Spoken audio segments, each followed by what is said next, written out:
Good morning student. आज हम कक्षा 12वीं की आत्मपरिचय कविता की अगली 8 पंक्तियाँ पढ़ने जा रहे हैं। पंक्तियाँ इस प्रकार है। मैं निज उर के उद्गार लिए फिरता हूँ, मैं निज उर के उपहार लिए फिरता हूँ।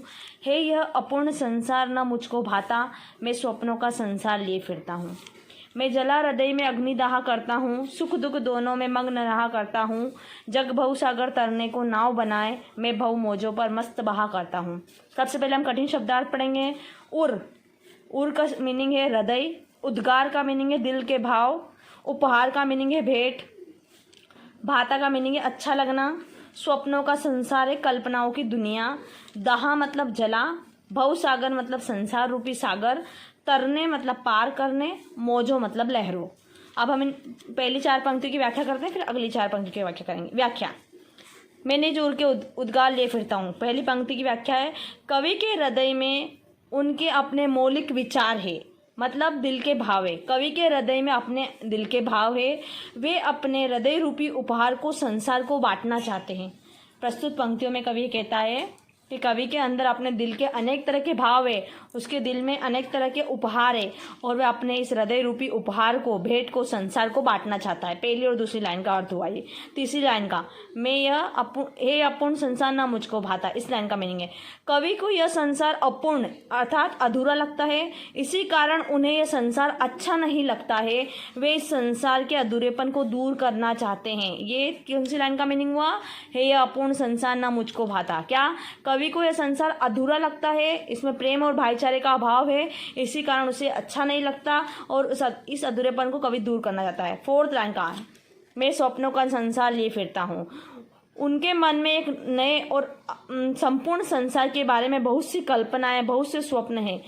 कवि चाहते हैं कि वे अपने सपनों का सच कर एक बेहतर दुनिया की रचना करें। उनके मन में एक नए और संपूर्ण संसार के बारे में बहुत सी कल्पनाएं हैं, स्वप्न हैं।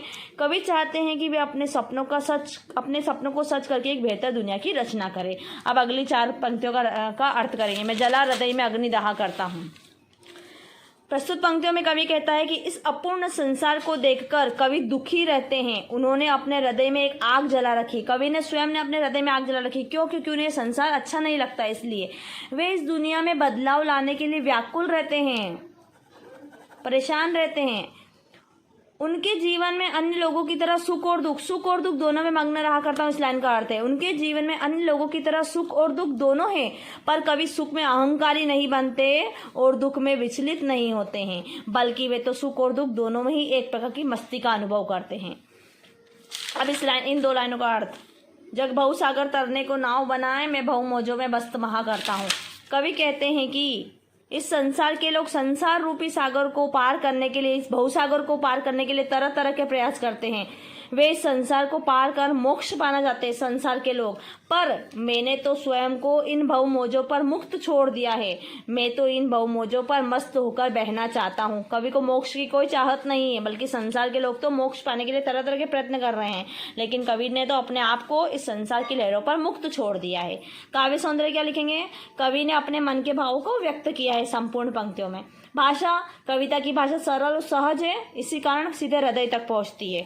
रस, प्रस्तुत पंक्तियों में शांत रस का प्रयोग किया गया है। अलंकार, भवसागर और भवमौजे एक दूसरे पर आरोप किया गया, इसलिए रूपक अलंकार है। आप ये सब अपनी कॉपी में नोट कर लीजिएगा। धन्यवाद।